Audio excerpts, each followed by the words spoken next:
Hello friends, मैं advocate Vinod Sharma अपने channel कानून और आम आदमी में आपका एक बार फिर हार्दिक स्वागत करता हूं। दोस्तों, आज की ये वीडियो ख़ास तौर पर उन महिलाओं के लिए है जिन्होंने भरण पोषण यानी कि सीआरपीसी के सेक्शन 125 के तहत अपने पति के खिलाफ मुकदमा किया हो और पति डिजर्शन, क्रुएल्टी और अडल्ट्री का ग्राउंड लेकर पत्नी को भरण पोषण डिनाई कर रहा हो। तो दोस्तों, ऐसा ही एक केस माननीय दिल्ली हाई कोर्ट ने अभी हाल ही में डिसाइड किया है। तो क्या पूरा केस है, उसमें क्या वर्डिक्ट आया है, ये सब मैं आपको इस वीडियो में बताऊंगा। तो दोस्तों, वीडियो शुरू करने से पहले हमेशा की तरह मेरी रिक्वेस्ट कि अगर आपको वीडियो इन्फॉर्मेशन अच्छी लगे तो उसको लाइक और शेयर करना मत भूलें और चैनल को सब्सक्राइब करना भी मत भूलें। तो दोस्तों, केस का मैं पहले आपको नंबर बताता हूँ। क्रिमिनल रिवीजन पिटीशन 417/2021 की है। क्रिमिनल मिसलेनियस एप्लीकेशन 19/829 2021 की है और क्रिमिनल मिसलेनियस अपील एप्लीकेशन 86/2022।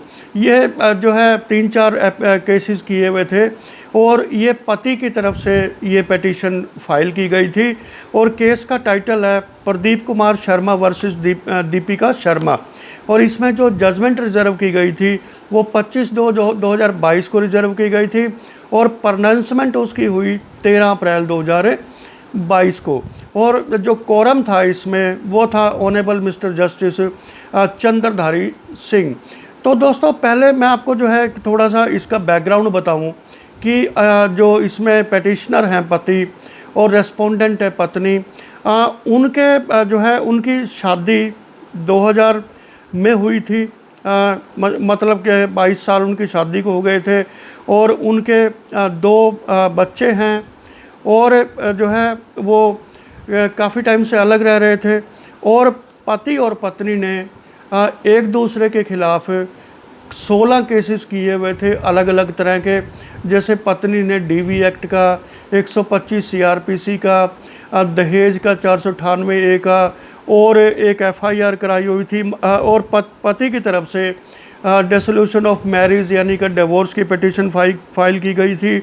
और कुल मिला के 16 केसेस उनके क्रॉस केसेस चल रहे थे। तो इसका जो केस का बैकग्राउंड है, ख़ास तौर पे जो मैं आज आपको बता रहा हूँ कि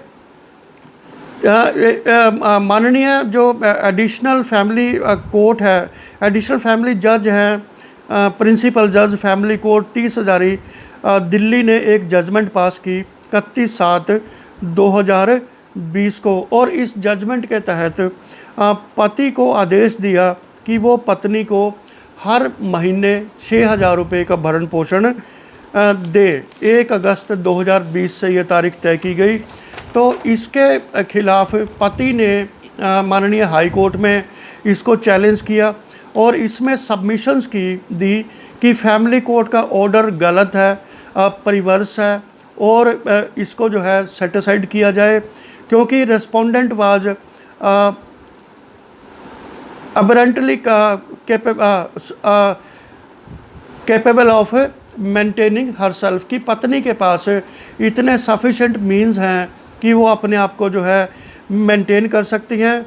उनको जो है किसी किस्म की मेंटेनेंस देने की ज़रूरत नहीं है। और पति की तरफ से ये आरोप लगाए गए कि पत्नी ने क्रुएल्टी की है और वो अडल्ट्री कर रही हैं, किसी के साथ और व्यक्ति के साथ जो है रह रही हैं और डिजर्शन की है कि वो खुद जो है अपना मैट्रिमोनियल होम छोड़कर गई हैं।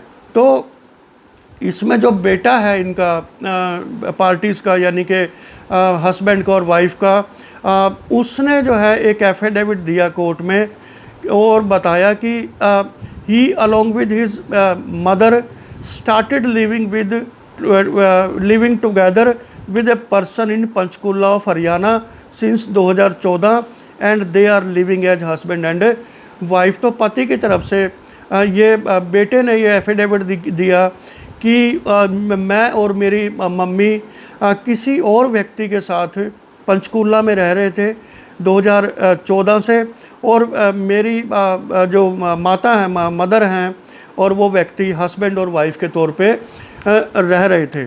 और तो इसमें रेस्पोंडेंट की तरफ से ये रिप्लाई आया गया, यानी कि जो पत्नी है उन्होंने कहा कि ground of adultery is an afterthought, son was in custody of his father since 2015, कि जो अडल्ट्री का ग्राउंड है ये आफ्टर थॉट है। जो पहले फैमिली कोर्ट में प्लीडिंग्स दी गई उसमें अडल्ट्री का ग्राउंड नहीं था, और क्योंकि बेटा जो है 2015 से पिता की कस्टडी में है, पिता के पास रह रहा है, तो इसलिए उनका जो वर्जन है वो बायस्ड हो सकता है। और no evidence to prove the allegations of adultery, और अडल्ट्री का एलिगेशन प्रूव करने के लिए कोई भी एविडेंस नहीं दिया गया है। तो इसमें माननीय कोर्ट की जो एनालिसिस है वो ये है कि payment of maintenance holding that ground of cruelty does not disentitle the wife of right to maintenance, क्योंकि जो है अगर क्रुएल्टी का हम चार्ज लगाते हैं पत्नी पर कि उसने क्रूरता की है पति के ऊपर, तो इसके आधार पर पत्नी का मेंटेनेंस नहीं रोक सकते, क्योंकि जो डिवोर्स के केसेस होते हैं अंडर सेक्शन 13(1) के तहत जो फाइल किए जाते हैं आइदर बाय हस्बैंड और आइदर बाय वाइफ, वहाँ पर भी कोर्ट्स जो परमानेंट एलिमनी वाइफ को देती हैं, and there is no bar of cruelty in the right of the wife to claim maintenance. और जो क्रुएल्टी है ये कहीं भी एक बार नहीं है कि जिसकी वजह से पत्नी को मेंटेनेंस देने या क्लेम करने से रोका जाए। अब दोस्तों बात आती है अडल्ट्री की। जो इसमें फोकस था केस का वो था अडल्ट्री की पत्नी किसी और के साथ रह रही है और वो पति से अपने जो एक्स हस्बैंड से वो मेंटेनेंस मांग रही है। तो माननीय कोर्ट का कहना है कि petitioner did not add the ground of adultery in his pleading nor was the respondent put the notice about the alleged adultery, यानी कि जो शुरू में प्लीडिंग्स दी गई हस्बैंड की तरफ से उसमें अडल्ट्री को कहीं भी नहीं जोड़ा गया, अडल्ट्री का मेंशन नहीं किया गया, और ना ही इसमें कोई नोटिस इशू करवाया गया। पत्नी को नोटिस इशू नहीं हुआ, और इसमें जिस व्यक्ति का नाम आया कि वो उसके साथ पंचकूला में रह रही है हरियाणा के, उनका भी नाम उसमें, उनको भी नोटिस नहीं दिया गया। Petitioner fail to establish that the respondent was living in adultery and the person was not cross examined to confirm his version.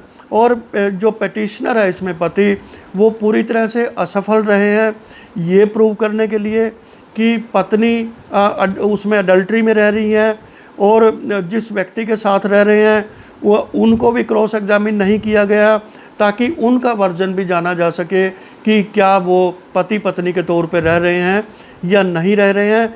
Even respondent was also note cross examined on the question of adultery. और यहाँ तक कि जो पत्नी है, respondent है, उनको भी क्रॉस एग्जामिन नहीं किया गया कि उनका अडल्ट्री के बारे में उनसे सवाल पूछे जाएं कि क्या वो किसी और व्यक्ति के साथ रह रही हैं और अपने पति से मेंटेनेंस मांग रही है फिर भी।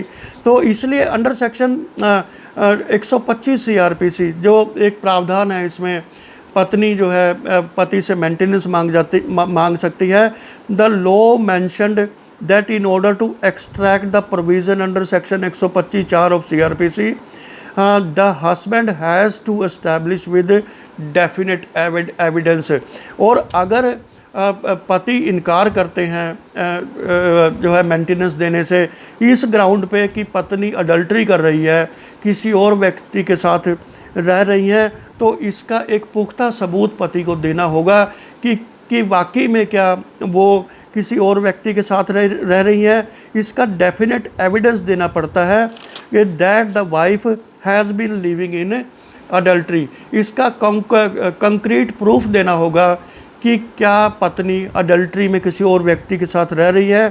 And one or occasional acts of adultery committed in isolation would not amount to living in adultery. और इसमें माननीय हाई कोर्ट की ये बहुत ही महत्वपूर्ण जो इसमें टिप्पणी है कि ओकेजनल एक्ट्स ऑफ अडल्ट्री, यानी कि कभी कभार अगर पत्नी किसी और व्यक्ति के साथ अडल्ट्री करती हैं आइसोलेशन में, यानी कि चुपके से करती हैं, तो जो है तब वो ये नहीं माना जाएगा कि वो अडल्ट्री में रह रही हैं, क्योंकि वो एक कंटिन्यूस प्रोसेस है अडल्ट्री में रहना। और जो ओकेजनल एक्ट्स हैं अडल्ट्री के, कमिटेड इन आइसोलेशन, यानी कि चुपचाप अलग से कोई अडल्ट्री के एक्ट्स कमिट किए जाते हैं ओकेजनल, तो वो अडल्ट्री में रहना उसका अभिप्राय नहीं होता। तो इस ग्राउंड पे माननीय दिल्ली हाई कोर्ट ने जो पति की पिटीशन थी उसको डिसमिस कर दिया। और इसमें जो मेन इसका ग्राउंड था कि occasional adultery won't bar wife from maintenance, की कभी कभार की अडल्ट्री पत्नी को मेंटेनेंस लेने से प्रतिबंधित नहीं करती, उसको नहीं रोकती। तो दोस्तों